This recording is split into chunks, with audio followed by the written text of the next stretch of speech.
Hello and welcome to CrossTalk, where all things are considered. I'm Peter Lavelle. With the arrival of Donald Trump in the White House, the various factions fighting Syria's proxy war are also on the move. Western-backed rebels are in retreat, and continued Washington support is unlikely. Is this conflict coming to an end?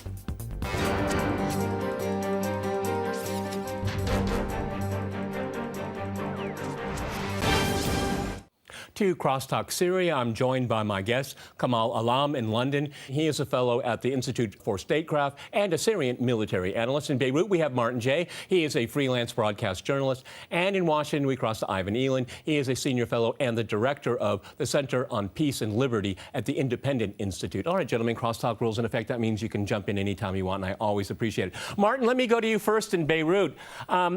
You know, if you look at every single capital that is around the world that is involved in this conflict in Syria, you see something very different. We see in Washington possibly stepping back under a Trump presidency. In Syria, it's of Damascus. They see that they're winning in East Aleppo. The Turks, well, we can talk about that. They seem to want to work with Russia, but they seem to have their own agenda again. Then, of course, we have all the Gulf countries watching nervously. And we see the Europeans and the Americans maybe parting because we have a country like France saying something must be done, the usual mantra. I mean, is this something that is pushing some kind of resolution to this conflict? I don't know how far we are away from a resolution. We've seen, you said it in your introduction, we seem to be reaching an end point. There seems to be an end game in sight if all the major geopolitical players can agree on how Aleppo is taken and who takes what. So in terms of solutions, I think certainly the European Union and EU countries are not there. They're not standing up to rising up to the challenge of actually producing any sort of policy which will work with the Assad regime or keep the Saudis or Iranians happy. What we've got to look at now, and I think the French minister said this yesterday or the day before, is look at the humanitarian situation, which could be a catastrophe in the next few days or few weeks. So that needs to be a priority. But also, I think the players need to maybe talk to each other a bit more so we avert a new, fresh political crisis. And, you know, let's not forget, there is a rush on. All players in this conflict, even well, I should say especially some of these hardcore Sunni extremist groups, don't want to be looking at each other and scratching their heads come January the 20th. Exactly. When possibly they might not even have any money or arms from the Americans. You know, Kamal, it's very interesting here is that I get the sense that Moscow and Ankara see an opening where they can actually apply much more pressure because the situation in the U.S. is very fluid. The Europeans are not strong enough. They're only rhetoric here. But, you know, we have Russia and Turkey. It's a very strange, complicated relationship. Can they go it alone and push the Americans and the Europeans off the negotiating table? I think absolutely. The one deciding factor that could end this war is the relationship between Turkey and Russia. And the Syrian government has said for the last many years that the main problem they see in this war has been Turkey's attitude towards this war. Whether for good or for bad, Turkey has been a massive factor for what's happening in Syria right now.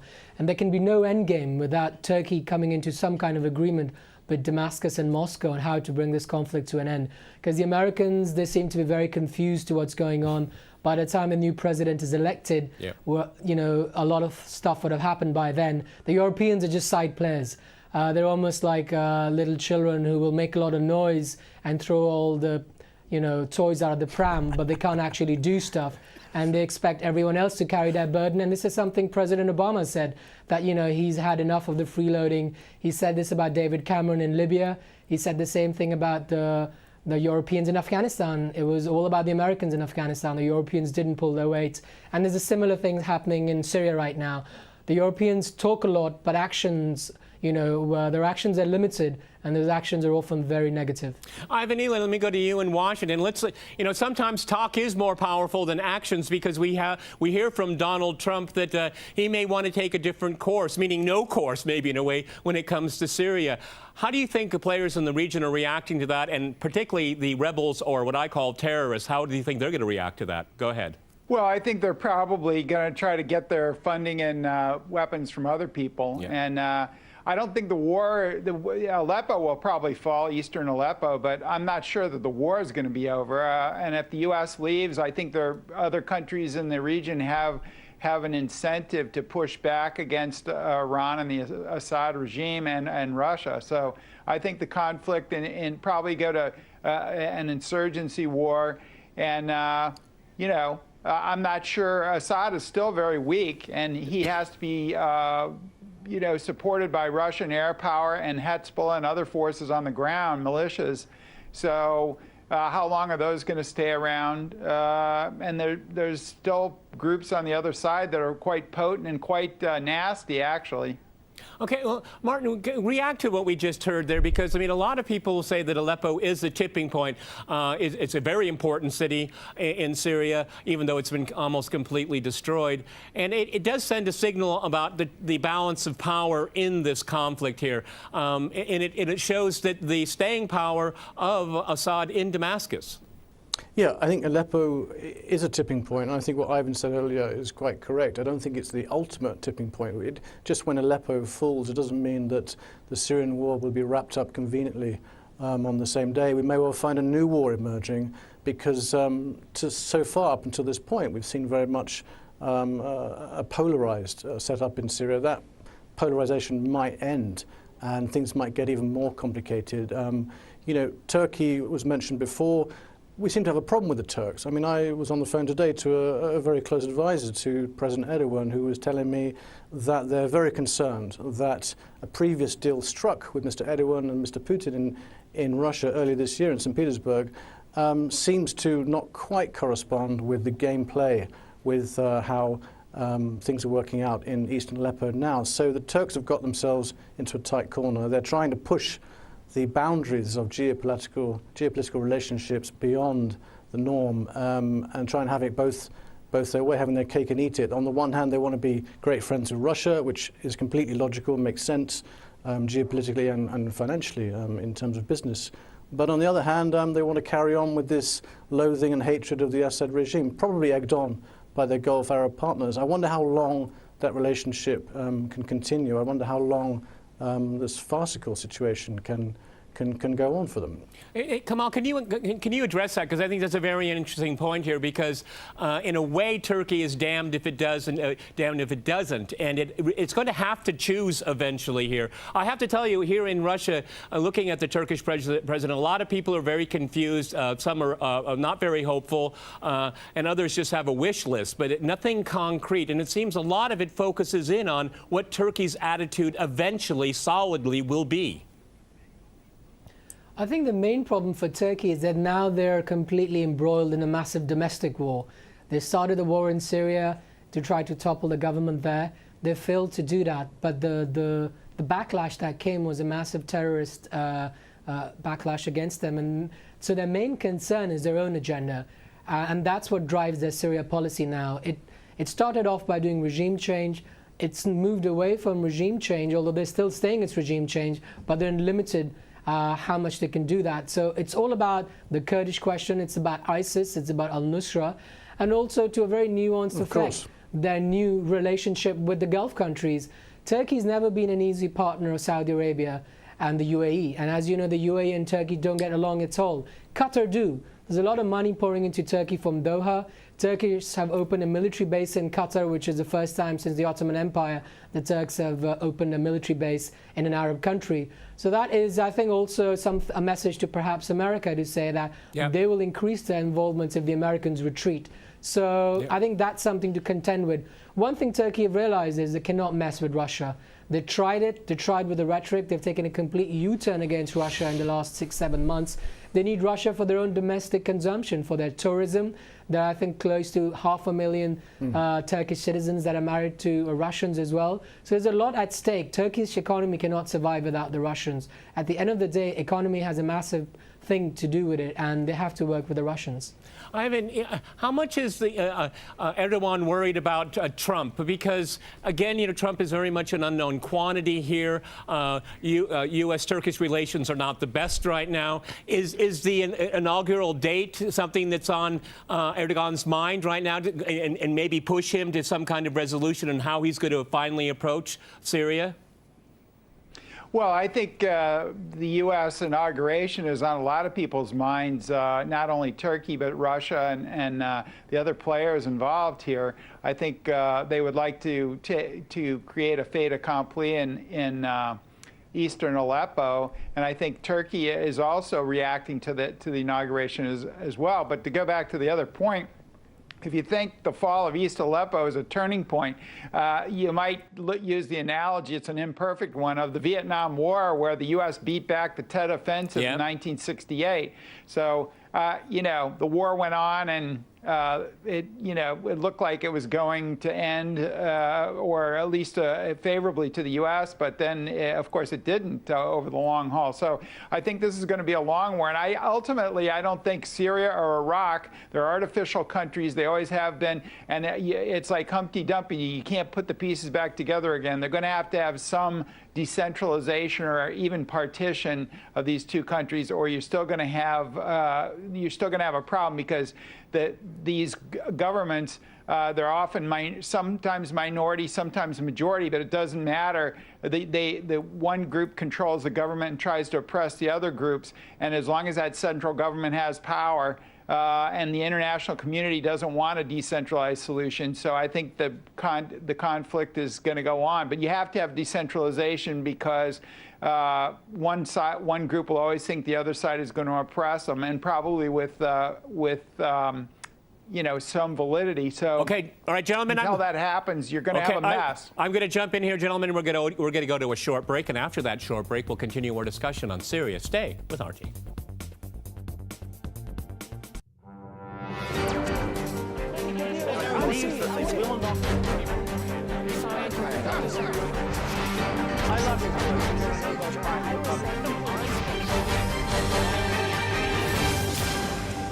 Welcome back to CrossTalk, where all things are considered. I'm Peter Lavelle. To remind you, we're discussing Syria before the Trump presidency.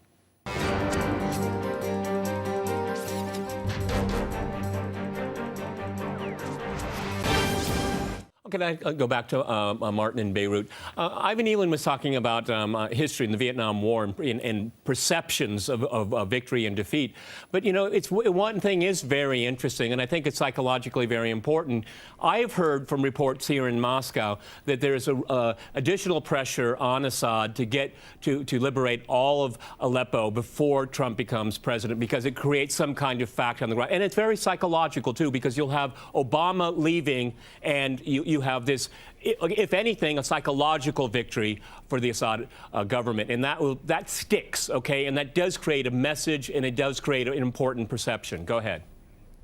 But I think wars do have important milestones along their timeline, and Aleppo may well be one of them. There is a push, I think, from all sides to see if we can wrap this thing up, or at least contain a great deal of it and move forward before Donald Trump takes office. I mean, Trump is as much as a wild card as Erdogan is, and potentially just as unpredictable and just as dangerous. We've looked at a lot of Trump's own promises, his own election promises. He seems to be breaking one after the other, and journalists are having a field day with that, fake news journalists or real ones.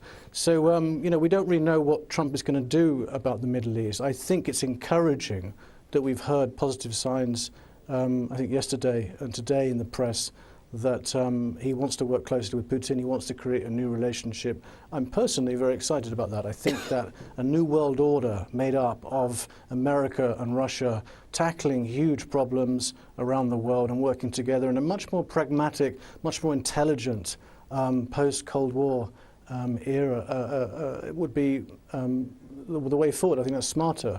And if you look to the Middle East, a lot could be done if both of those huge power blocks got together around the table and resolved Syria overnight. Now, where that places, interestingly, where that places the European Union, which doesn't really have a foreign policy unless you count what it writes in press releases and what it doesn't have a security in the last couple of years. It doesn't have a security policy as well. Okay, it's really quite extraordinary. Anyway, it doesn't really have anything. Yeah, it's just got a lot of MEPs who talk a lot in Brussels. But does that? Let me just finish. Does that create a new relationship for the EU as a third and very servile player to follow what America and Russia could do. I mean, what could they possibly do?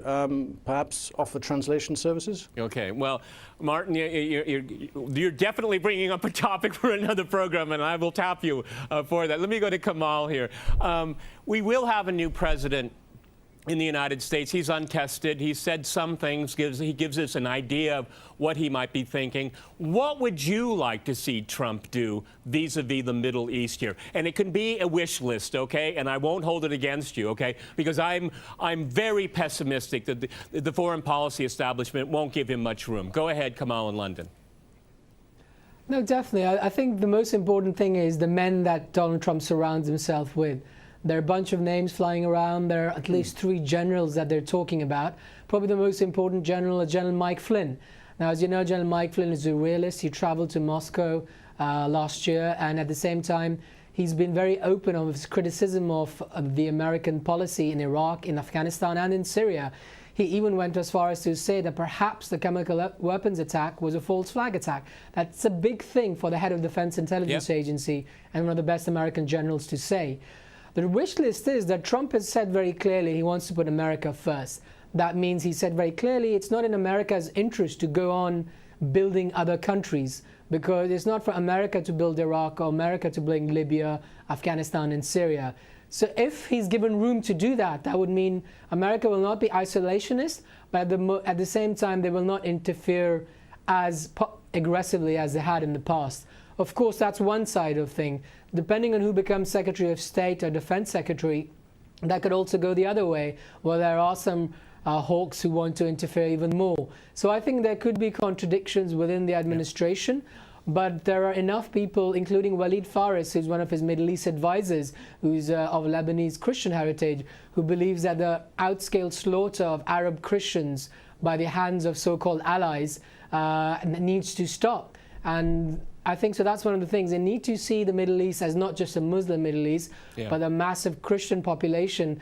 And the Christian population at the moment are being defended by the Syrian government and the Russians. And there are a lot of people in the American administration that want to look out for the Arab Christians as well.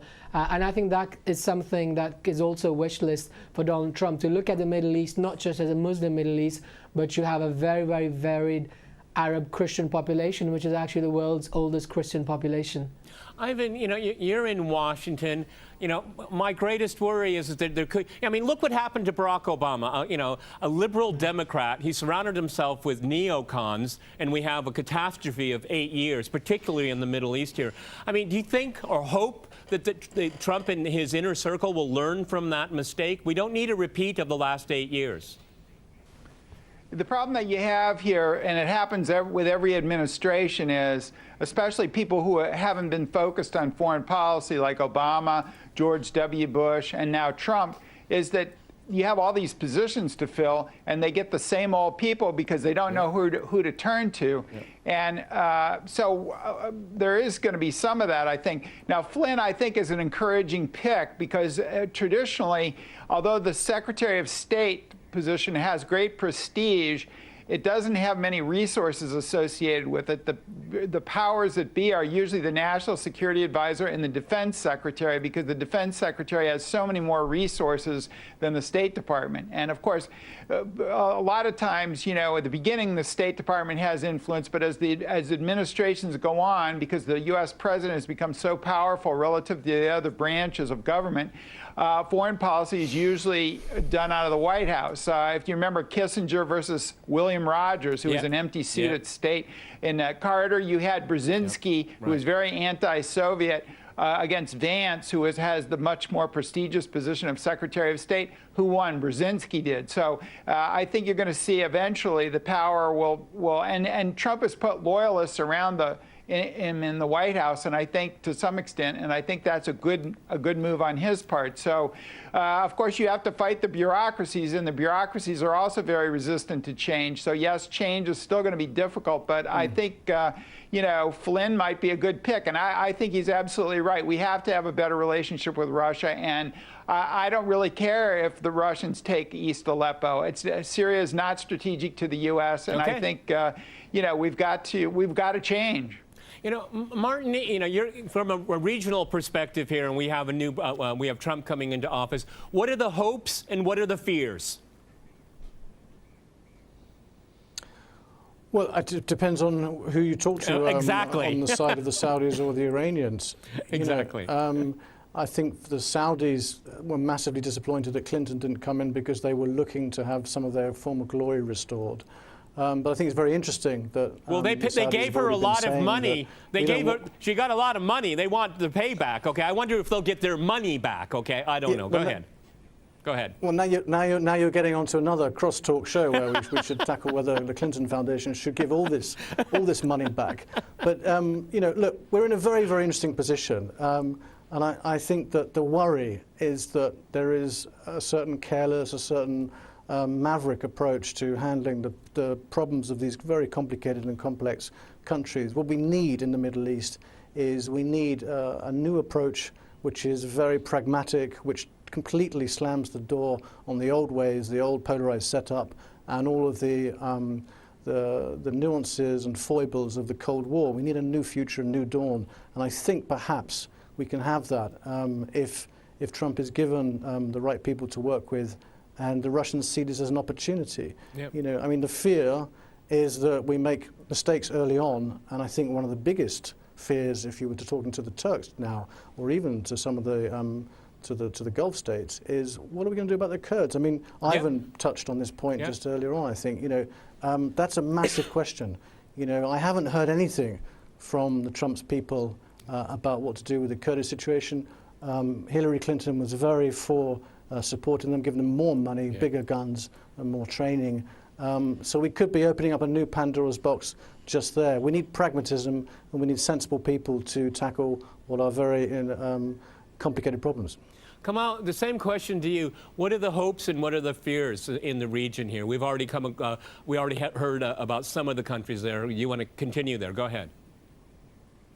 I think there are a lot of fears. I think the fears come from Turkey primarily, what will happen to the Kurdish policy.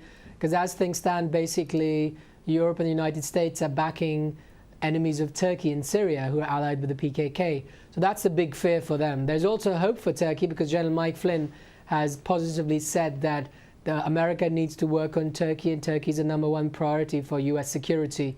I think there's a lot of hope in Damascus that if Trump sticks to what he was saying in the election campaigns, then definitely it's something in the right direction, and he's calling for cooperation with Russia, and he wants to go after radical Islam. I think there's also a lot of fear and hope in Iran. There are a lot of people in DC, in Trump's camp and in New York, who are actually very anti-Iran. Exactly. So what does that mean? Because you can't be pro-Damascus and anti-Iran and not mess up the Middle East. So I think there's a lot of confusion. I think this transition between one president to the other president is full of uncertainty. I think uncertainty like that's never been seen before. Yep. And that's where you have a lot of worries. You have a lot of nominees of who will be potential Secretary of States and Defense Secretaries. And I think it's like a revolving door at the moment of who goes into the Trump Tower, who comes out of the Trump Tower. I think wiser heads should prevail. I think the alliance between Russia and Israel in the air corridor is very important. I think cooperation between Russia, Israel and Turkey could be an interesting endgame for Syria as well, because Russia is cooperating with Israel on how to manage the air corridor. Yes. And if that does go properly, then that could be a solution coming up. But I really think the main player here has to be gentlemen, Moscow, Ankara. I'm going to jump in here. We very rarely end on a positive note, but I think we did. Many thanks to my guests in Beirut, London, and in Washington. And thanks to our viewers for watching us here at RT. See you next time. And remember, CrossTalk rules.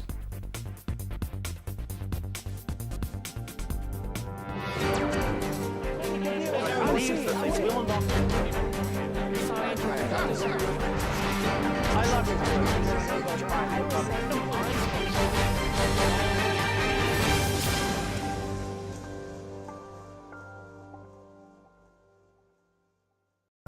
Hello and welcome to CrossTalk, where all things are considered. I'm Peter Lavelle. With the arrival of Donald Trump in the White House, the various factions fighting Syria's proxy war are also on the move. Western-backed rebels are in retreat, and continued Washington support is unlikely. Is this conflict coming to an end?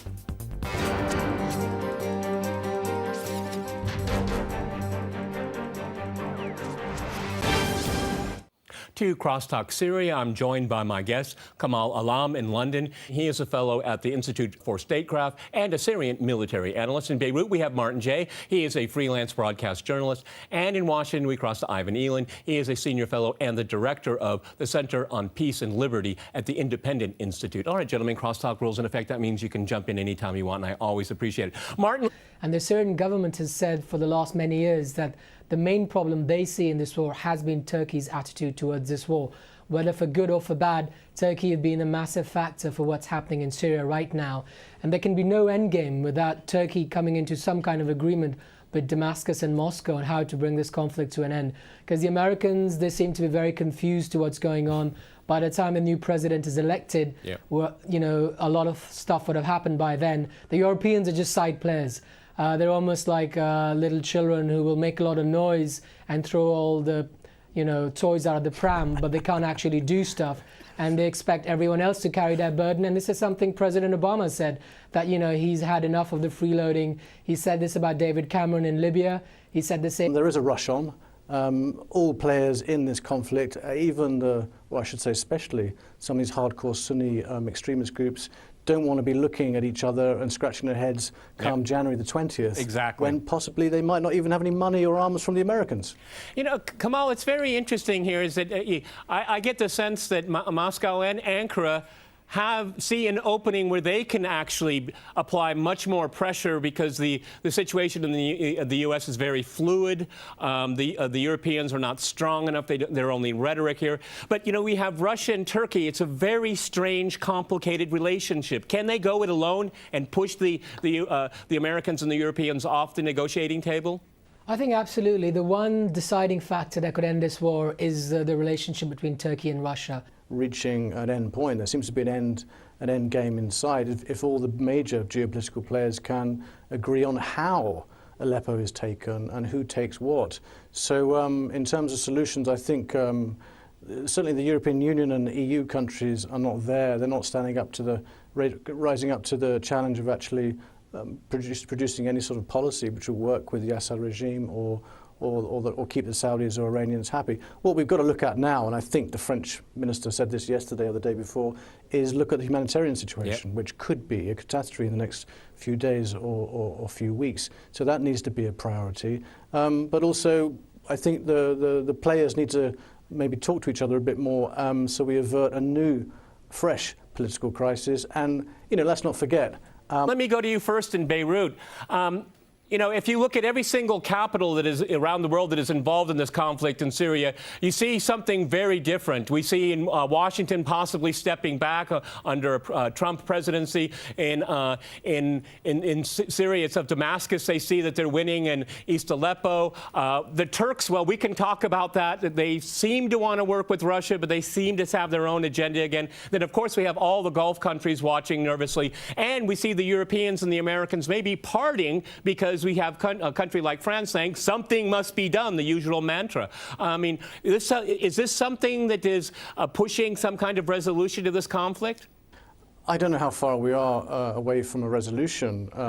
We've seen, you said it in your introduction, we seem to be